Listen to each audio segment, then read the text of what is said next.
Amém. Saúdo a igreja com a graça e a paz do nosso Senhor e Salvador Jesus Cristo. Amém. Vamos abrir a palavra do Senhor no Evangelho de João, capítulo 9.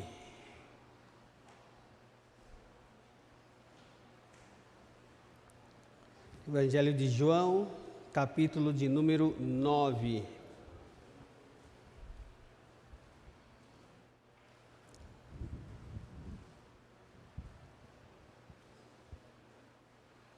Assim diz a palavra do Senhor. Ouvindo Jesus que o tinham expulsado, encontrando-o, lhe perguntou: crês tu no Filho do Homem? Ele respondeu e disse: quem é, Senhor, para que eu nele creia?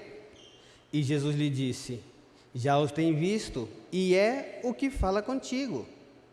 Então afirmou ele: creio, Senhor, e o adorou. Prosseguiu Jesus: eu vim a este mundo para juízo, a fim de que os que não veem, vejam, e os que veem se tornem cegos. Alguns dentre os fariseus que estavam perto dele perguntaram-lhe: acaso também nós somos cegos?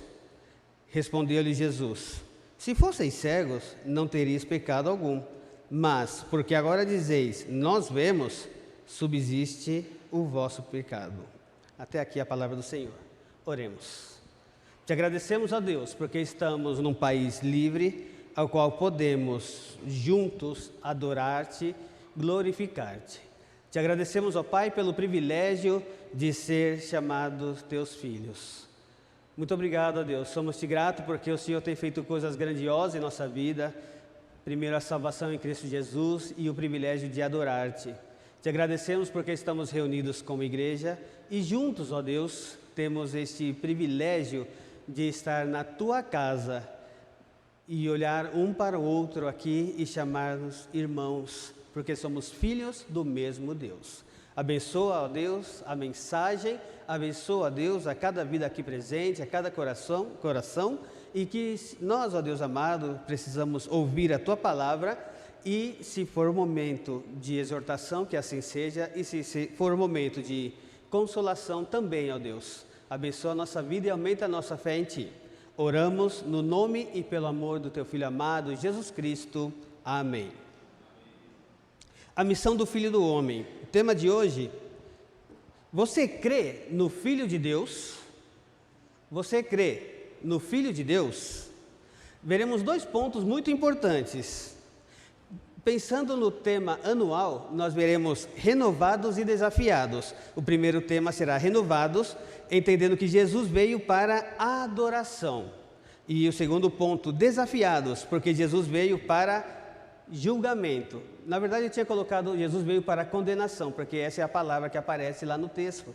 Então, nós vamos colocar Jesus veio para julgamento. O texto que nós lemos nos traz grandes ensinamentos. Conta a história que havia um homem, naquela época, uma criança chamada Louis Braille, 1809. Ele, quando tinha 3 anos de idade, brincando na oficina do seu pai, um descuido, ele picou o olho com um objeto pontiagudo. Naquele tempo ainda não existia a penicilina, não existia a antitetânica, então seus olhos se infectaram. E a infecção passou de um olho para o outro e ele ficou cego aproximadamente aos 3 anos de idade. Seria uma vida de um cego, desanimado e triste se ele tivesse ficado de lado, mas ele não viu aquilo como um problema e tratou de superar essa situação, a ponto de que, ao desenvolver, a partir dos 10 anos de idade, estudar, ele desenvolveu o sistema que leva o seu sobrenome, que é o sistema Braille. Então, através desse sistema, ele conseguiu abrir os olhos do entendimento para todos os cegos no mundo até o dia de hoje. Uma outra situação semelhante aconteceu com uma compositora muito conhecida por nós, Fanny Crosby.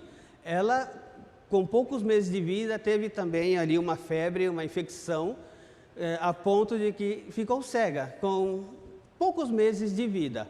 Ela não viu isso como dificuldade, porque a sua avó ao pregar o evangelho para ela, ela recebeu a mensagem da cruz, e inclusive no seu hino ela diz, sim, eu amo a mensagem da cruz. Entregou sua vida e estava esperando viver para ver o dia que encontraria o Senhor.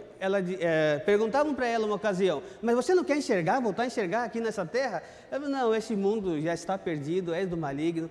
O que eu quero, o meu maior desejo é que no dia da ressurreição, quando eu abro meus olhos, a primeira coisa que eu veja seja o meu Senhor. Ela morreu com 95 anos de idade. Braille morreu com 43 anos de idade, morreu jovem. Essas pessoas, apesar de suas dificuldades, não pararam dentro da sua limitação. Isso tem a ver conosco também, porque nós não podemos, em momento algum, parar, deter-nos nas limitações que passemos ou dificuldades que vivamos. Quando se tem a Jesus Cristo na vida e no coração, a situação transforma e é algo maravilhoso. Agora, o que nos chama a atenção no texto é que fala de um cego. Esse cego era de nascença. No capítulo 9, nos 2 primeiros versículos, está ali a situação. O que aconteceu? Perguntaram, Senhor, quem pecou? Porque ali estava aquele cego, ele é cego de nascença. E dentro da concepção judaica, quando uma pessoa sofria uma enfermidade de nascimento, eles criam e atribuíam que era por culpa de pecado dos pais ou dos avós ou até terceira e quarta geração, porque dentro dos mandamentos, quando o Senhor diz que eu sou o Senhor, teu Deus, que te abençoa até a terceira e quarta geração, eles tinham também, se abençoa até a terceira e quarta geração, e se a pessoa não foi abençoada ao nascer perfeita, logo tem pecado. Esse jovem estava no tanque de Siloé. Esse tanque de Siloé, ele é muito conhecido na Bíblia, fala várias situações com ela, no capítulo 5 do próprio Evangelho de João. Também nós vemos essa situação que eles estavam ali perto do templo, porque o templo estava cerca, então as pessoas que verdadeiramente era comprovada que tinham uma enfermidade podiam ficar na porta do templo. Podia ficar ali. Por quê? Porque, infelizmente, desde aquele tempo já existia o charlatanismo. Às vezes você encontra algumas pessoas que são cegas ou com alguma comorbidade, alguma dificuldade, e você pensa, será verdade, não será verdade? Não é verdade que dói até o coração, falar, será? A pessoa está pedindo uma moedinha porque é cega, mas será que ela realmente é cega? Você fica na dúvida, mas naquele tempo já existia isso. Então, os que eram comprovadamente cegos podiam ficar, e ele, sendo um cego de nascimento, ali estava. O milagre de Jesus sempre haverá uma motivação e uma comprovação de algo que ele já tratou ali naquele momento. Por que ele curou aquele cego? Um pouquinho antes, no capítulo 7, na festa dos tabernáculos, ele falou justamente quem era ele e o porquê que ele veio. E ele diz que quem tiver sede, venha a mim.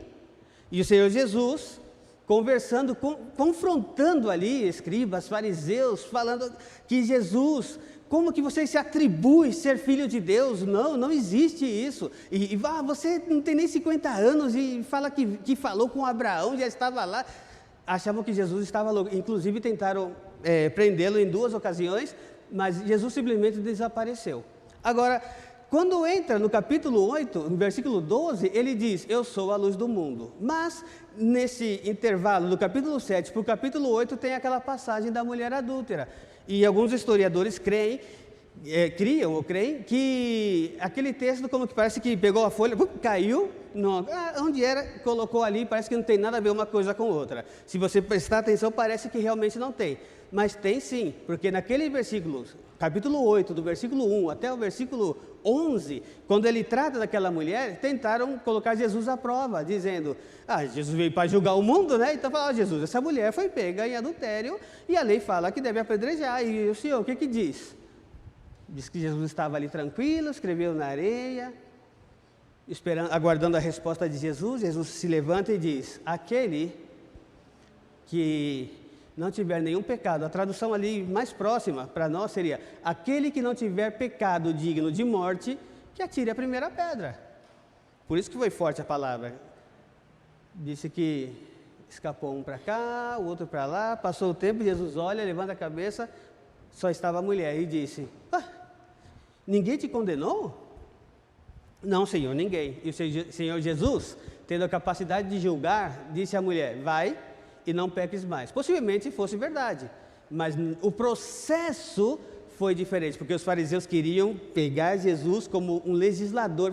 Você não tem esta autoridade, e queria pegar Jesus ali, mas Jesus foi muito esperto e ele simplesmente se escapou daquela tramóia que queriam fazer com ele. E no versículo 12 ele diz: eu sou a luz do mundo, e aí os fariseus novamente ficam bravos com ele. Entra o capítulo 9, e então nós podemos entender que o Senhor Jesus, como no versículos 1 e 2, como eu já disse, perguntaram quem pecou, ele disse que não, que era para a glória de Deus, untou ali, diz a palavra, ele cuspiu no chão, fez um lodo, colocou no olho do cego, o cego foi, lavou e voltou e enxergou. Nesse lapso ele obedeceu a Jesus, esteve com ele, mas não o viu. Então ele foi, quando ele voltou enxergando, mas não sabia quem era Jesus. E fizeram ali algum interrogatório, por quê? Porque os fariseus, eles estavam procurando motivo para julgar a Jesus, mas Jesus ele não dava motivo para isso. Então, quando abriu os olhos daquele cego, ele foi questionado: por que você foi curado?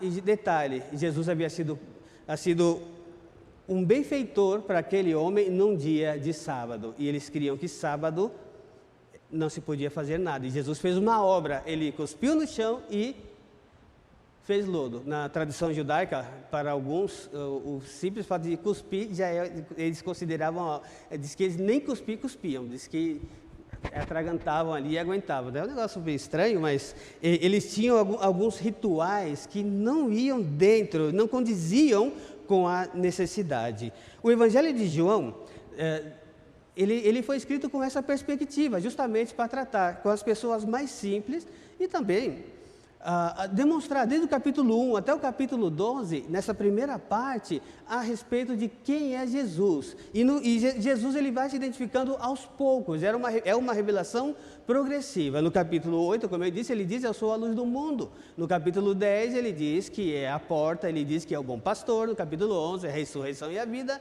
e por aí vai. Então, nós podemos entender que nesse contexto, João, quando escreve falando que tudo que Jesus fez é para que o mundo creia, aquele homem creu.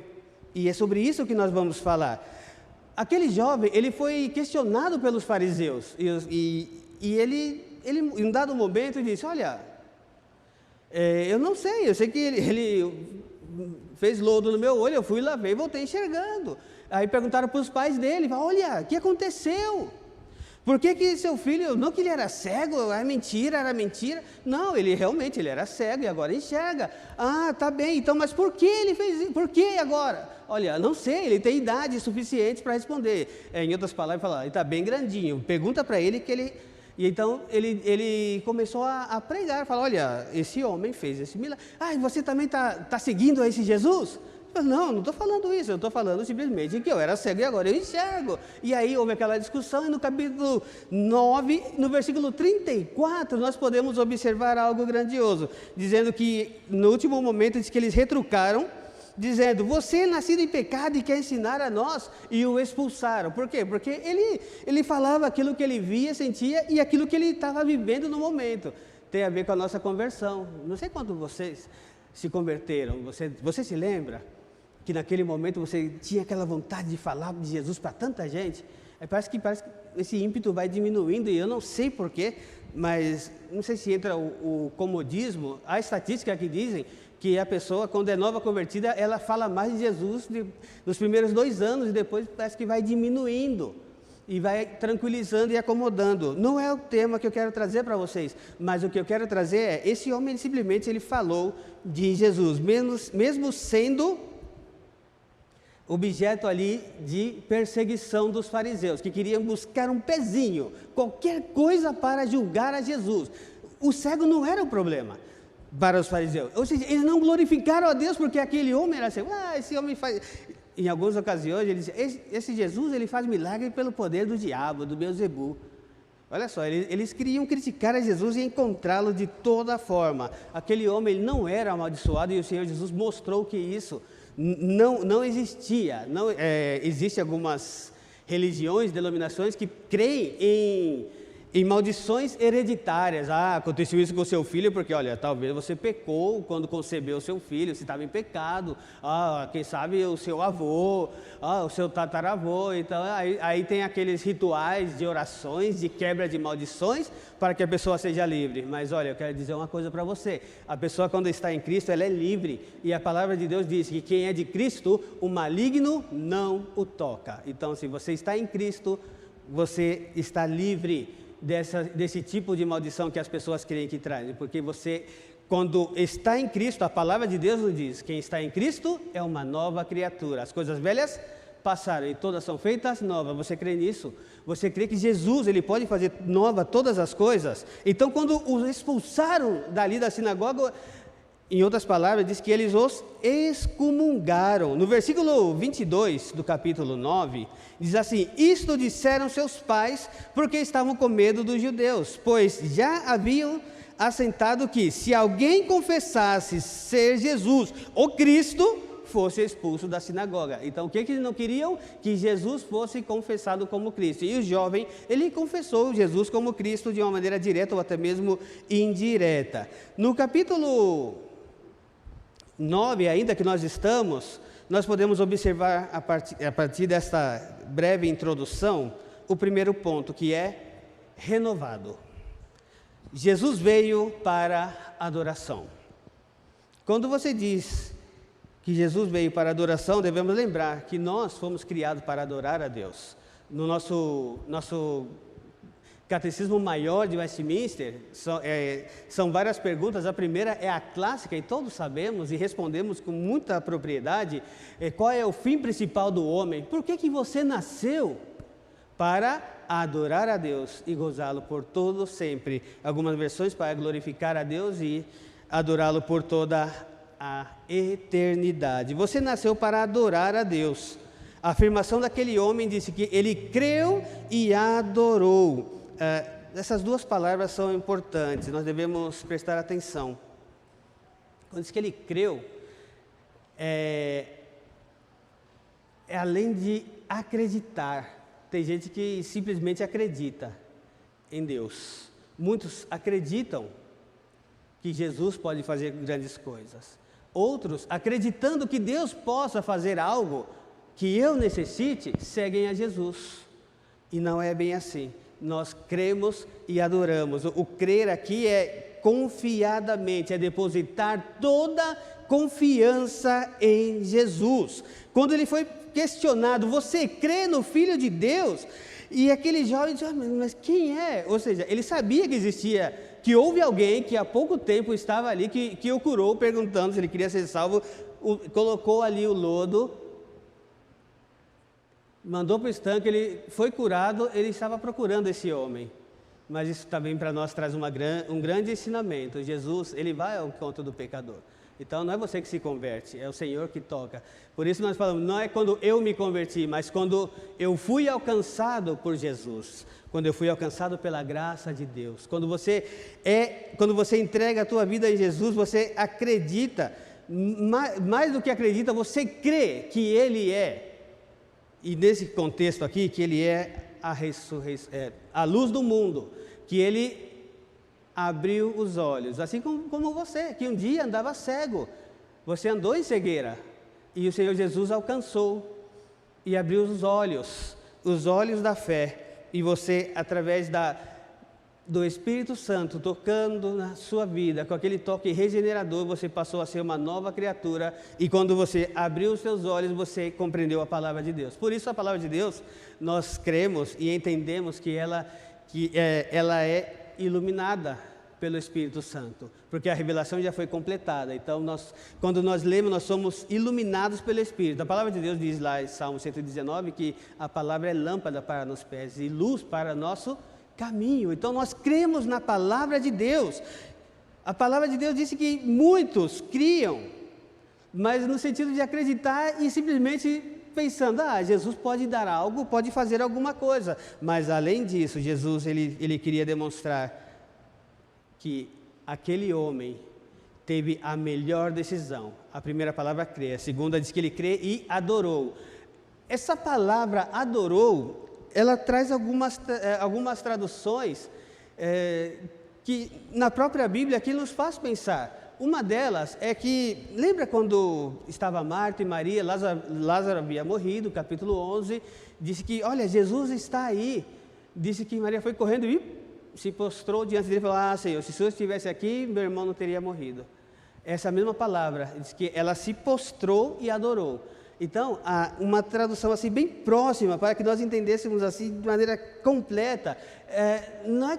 Não é como nós lemos, mas que é tão diferente quando nós lemos a Bíblia, né? Lê assim tão pausado, mas João não explica o porquê, mas o que nos dá a entender é que esse homem se prostrou diante de Jesus, se ajoelhou diante dele e o adorou. Adorar a Jesus somente quem o conhece. Mas nesse contexto, a quem Jesus se dá a conhecer. É além daquilo que nós esperamos. Porque quando perguntou, você crê no Filho do Homem? Ele disse, mas quem é ele? E Jesus disse, eu sou aquele que está falando com você. Sou eu, em outras palavras. Ele não duvidou, ele prostrou-se e adorou. Ele não queria pensar, mas quem é esse Senhor? Inclusive, quando ele diz, quem é Senhor, lá no versículo 36, o que nos chama a atenção é que ele estava falando o Senhor de uma maneira muito respeitosa, como você quando não conhece alguém, está na rua, Senhor fulano, é esse Senhor que ele estava falando. Mas quando ele se prostrou e disse, Senhor, eu creio, Senhor, aí sim ele está dizendo, eu creio, ó Deus, que você é Deus. Em outras palavras, ele queria dizer, eu creio que você é Deus. Como você crê em Jesus? Você crê de uma maneira tranquila, como muitos creem? Eu creio em Deus sim, eu acho que Ele vai fazer algo na minha vida. Ou você fala, não, eu creio porque Ele já fez algo na minha vida, porque Ele já transformou a minha vida. É muito mais do que eu acredito, é a fé, é a entrega completa, justamente àquele que é o autor e consumador da nossa fé. Nós devemos adorar ao Senhor desta mesma maneira, nós devemos adorar ao Senhor com esta mesma intensidade, adorar ao Senhor em todo o tempo. Nós fomos criados para adorar a Deus. E como eu posso adorar a Deus? Armando, de maneira prática, como eu adoro a Deus? Você adora a Deus com o teu diário viver. Você adora a Deus quando você lê a Bíblia. Você adora a Deus quando você ora. Você adora a Deus quando você testifica que é filho de Deus e caminha por onde anda e fala, olha, esse cara é crente, ele é diferente. É isso aí, adorar a Deus em todas as circunstâncias da vida, em toda e qualquer situação. Nós aprendemos aqui que é natural do crente, a certeza que o crente tem é que ele nasceu para adorar. E se você é alcançado pela graça de Deus, você deve estar nesse grupo de servos de Deus que o adoram. Adorar a Deus é entender que as bênçãos que são derramadas em nossas vidas gera em nós essa gratidão. Agora há pouco, durante a ministração, foi dito isso, olha, você está aqui para adorar a Deus, você não está aqui para receber, e quando você recebe, você glorifica a Deus, porque mesmo sendo perdido, pecador, miserável, o Senhor nos alcançou. Então nós devemos entender que a maneira magnífica de adorar a Deus, principalmente é através da sua palavra, porque a palavra de Deus, ela abre o nosso entendimento. A palavra de Deus, ela nos dá vida. A palavra de Deus nos dá essa direção. A palavra de Deus nos permite a glorificar a esse Senhor, aguardando o grandioso dia. Adorar a Deus, esperando a volta de Jesus Cristo. Maneiras de adorar a Deus, temos e muitas. Como você tem sido como adorador do nosso Senhor? O segundo ponto que nós encontramos aqui é que Jesus veio para julgamento. Ou se você quiser colocar ali, né, dentro das palavras mais próximas, como nós colocamos adoração, condenação, Pode ser também, mas ele veio para julgamento. Do versículo 39 até o versículo 41, o Senhor Jesus, ele começa ali de maneira muito forte, dizendo: eu vim para julgamento. Aqui, em outras palavras, ele diz: eu vim declarar a condição que vocês se encontram. Qual é a nossa condição hoje? Se somos filhos de Deus, não há medo, não há temor. Nós já entregamos nossa vida ao Senhor e sabemos que nenhuma condenação há para os que estão em Cristo Jesus. Porque não há nenhuma condenação, somente para os que estão em Cristo. Se não está em Cristo, se você não estiver em Cristo, você está em grande perigo. Julgamento aqui, como eu disse, é o sentido de condenação, é o efeito da minha situação, da minha natureza pecaminosa, porque Adão pecou e nós estamos dentro dessa natureza, e a Bíblia diz que todos pecaram e estão separados, destituídos da glória de Deus, separados, destituídos da presença do Senhor. Gente, isso é muito forte, porque quando a palavra de Deus diz que não há nenhuma condenação para quem está em Cristo, e se eu estou em Cristo, eu estou livre de condenação, quando eu saio a pregar o Evangelho, você prega juízo também. A grande comissão, registrada lá em Marcos, capítulo 16, os versículos 15 ao 16, exatamente diz isso: olha, ide por todo mundo e pregar o Evangelho a toda criatura. Quem crê e for batizado será salvo. Quem não crê será condenado. Mas na verdade é assim: quem não crê já está condenado. Ah, mas como que é isso? Mas e se a pessoa depois crê? Fala, bom, a questão não é o momento, a questão é a ação. A questão, a pessoa não creu, tudo bem. Ah, mas e se ela for uma eleita e voltar a crer futuramente? Bom, até lá o Senhor sabe. Se eu pregar para você, você tiver 20 anos, e a pessoa, não, eu não creio, eu não quero. Mas de repente aos 70, 80 anos, sim, agora eu creio, agora eu entendo. Glória a Deus por isso, porque nós não sabemos e não conhecemos os eleitos de Deus de maneira assim visível e palpável. Se bem que há elementos para demonstrar que você é um salvo, que você é um escolhido por Deus, que você é um eleito. Muitos dizem, mas como é que eu posso crer que eu sou um eleito? Como é que eu... Os que são de Deus agem como filho de Deus, vivem como filho de Deus. É aquela velha máxima da salvação: uma vez salvo, jamais perdido. Não é aquele pensamento, uma vez salvo, salvo para sempre. Então eu estou em Cristo, eu sou crente, já fui batizado, já fiz minha profissão de fé, é o suficiente. Não, porque senão nós cairíamos na mesma condição daqueles que estavam condenando aquele cego, porque foi curado num dia de sábado. Isso é chamado de legalismo. Hoje na escola dominical nós tratamos desse tema. O pastor ele deu a aula e disse justamente isso, que infelizmente na igreja existem pessoas perdidas. Ele usou alguns exemplos, dentre eles a parábola da dracma perdida, que estava perdida dentro de casa. Não foi assim? Os que estiveram aqui tiveram esse privilégio. E exatamente, dentro de casa pode haver perdidos. É possível, porque nós não temos ali nenhum aparelhinho para, esse é salvo, esse não é, esse é salvo, esse não é. Não existe isso. Mas a palavra de Deus, ela nos dá elementos suficientes, a qual ela diz: pelos frutos os conhecereis. Então o que eu preciso fazer? Eu preciso simplesmente entregar a minha vida e não viver como esses fariseus a custa de buscar defeito nos demais. No caso ali, Jesus. Se você é um bom crente, não busque defeito nos demais, busque adorar a Deus. Creia, olha, você e eu somos pecadores, mas somos pecadores redimidos, graças a Deus por isso. E por ser pecadores ainda, e não somos perfeitos ainda, nós estamos caminhando num processo de santidade. Você vai encontrar alguns irmãos que estão um pouco mais avançados nesse processo e outros menos avançados, mas todos são santos, porque todos foram separados. Quando nós somos santos, somos separados com uma função. Qual é a única função? glorificar a Deus. Então, não veja defeito nos teus irmãos. Primeiro, faça a famosa teologia do espelho. Olha no espelho e fala, você é um pecador miserável. O único que você pode falar, assim, com toda a autoridade, quando você olhar lá no espelho, você é pecador miserável.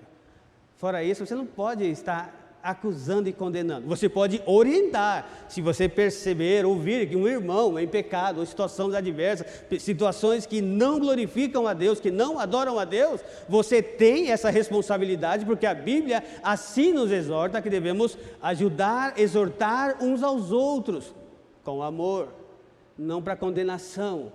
E os fariseus que ali estavam ameaçando, olha, quem disser que segue a Jesus, que Jesus é o Cristo, vai ser expulso da sinagoga. Se você não estiver no meu grupinho e não fizer aquilo que eu quero, o que eu penso, você vai ser expulso da minha panelinha. Não existe, panela de crente é caldeirão e é aberto, tá? É com a tampa aberta para quem quiser entrar, não tem essa situação. Então, como que nós podemos evitar toda essa situação adversa? Primeiramente, como eles disseram, mas nós vemos. Vem sim, mas como que eles viam? E com que propósito? E Jesus disse, olha, já que vocês dizem que vem, agora sim vocês estão condenados. Amados irmãos, quando você ouve uma pregação, um estudo, quando você lê a Bíblia, quando você medita na palavra de Deus, você sempre será confrontado. Você sempre será confrontado. Quando você lê a Bíblia, você sempre vai ter duas ações. Primeira, ser confrontado e dizer, realmente. Senhor, dá-me graça para que eu melhore a cada dia, seja um filho de acordo com a tua vontade. Agora, se eu não estiver nessas condições, estiver na condição dos fariseus, essa palavra aqui, fulano deveria ouvir. Se fulano estivesse aqui hoje, hein? Aquela antiga ilustração que sempre é válida, né? O sermão enxada e o sermão pá. Isso aqui é para mim, porque são bênçãos, que sou salvo, eu sou para adorar a Deus. E o sermão pá, isso aqui, fulano que não veio, não veio, né? Então joga para eles. Não, tudo é para mim. A palavra de Deus, quando você lê, é para você. E se você está aqui ouvindo a palavra de Deus, essa mensagem é para você, sim. Não podemos mudar de ideia. Mas o que eu posso fazer? Deus conhece meu coração. Conhece sim.